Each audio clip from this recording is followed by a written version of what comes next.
Ako po si Donna.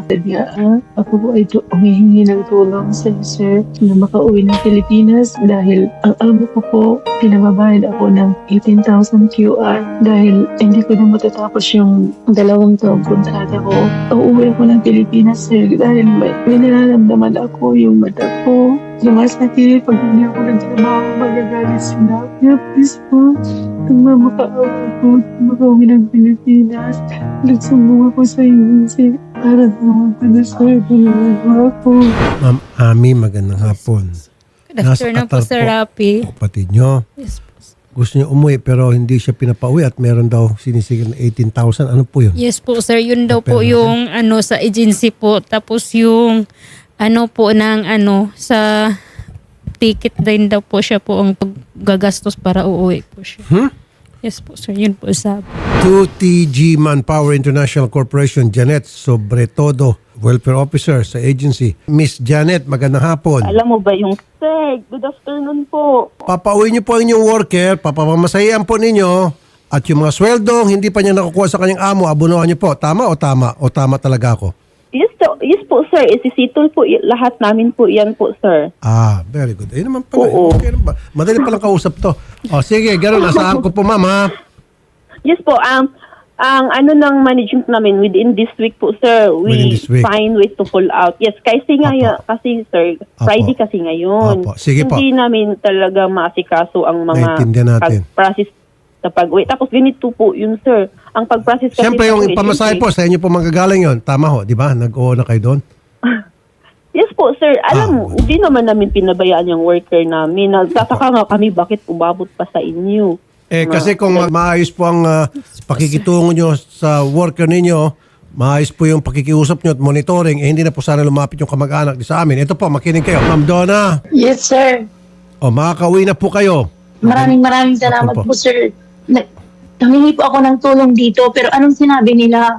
Paulit-ulit na lang na nagsasabi ako pero anong sinabi nila na sabihin mo sa kanila kung ayaw mo nang magtrabaho, umuwi ka na lang. Pero ang amo ko, ang sabi niya, kailangan ko daw magbayad ng 18,000 QR.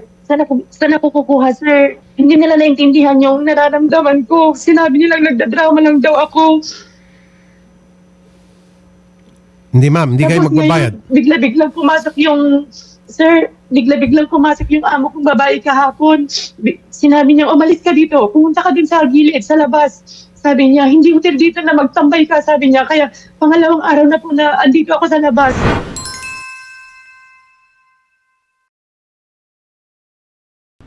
Nasa labas po Yes siya. po, sir. Nasa labas po siya ng bahay. Opo. Hindi po siya pinapasok, nilalambig na po nga siya doon. 2 araw na po ngayon. Attorney Sherilyn Malonzo, Ngayon po- Director for Operations ng OWA. Magandang hapon po, Attorney Malonzo. Magandang hapon po, Senator. Ngayon po mismo, magpadala po kayo ng inyo pong representative sa kinaroonan po ni Ma'am Donna para siya po i-rescue po, ma'am. Senator, yung ating pong NWO po, kinausap na po yung employer, pati po yung recruitment agency po sa abroad po regarding po sa case po ni Donna po. And until Sunday po ay magsasettle po sa NWO po yung FRA po sa yung employer, Senator. Okay. Kasi po, sa ngayon daw, hindi siya pinapapasok sa loob ng bahay. Nasa labas po siya pinatitira at nilalamig po siya. May karamdaman na nga, pinapalamig pa doon sa labas ng bahay ng amo. Opo, makakaasa po kayo, Senator, nakikilos po yung ating mga official po at welfare officer po natin po sa Qatar po. Sige po, huwag niyo pa bang telepono po, attorney, para ibigay po sa inyo ni Odette yung details tungkol po sa kinaroonan ni Ma'am Donna. Salamat po, Attorney Malonzo. Salamat po, Senator. Opo. Ma'am Janet, Yes po, makipag-ugnayan kayo sa OWA, makipagtulungan kayo, okay? Yes po, sir. Salamat po, Ma'am Janet.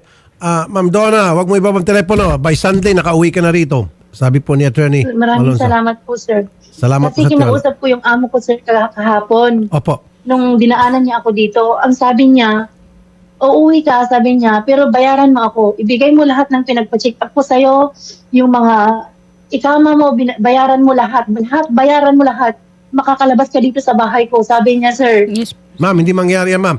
Kasi nga po, ayan, kausap ko ng OWA, Rescue po ang tawag noon. Yung pagpunta sa inyo dyan, kukunin kayo, dalhin po kayo sa konsulada at doon po sa shelter muna kayo habang pinoprocess yung papers nyo, pauwi rito, okay? Huwag niyo po muna ibabang telepono kung meron ka pang sasabihin, sa kabilang buti natin mag-usap, okay? Okay po, sir. Kasi ubos na po Maraming oras. salamat po, sir. Salamat po, ma'am. Ha? Basta makakauwi po kayo, sigurado.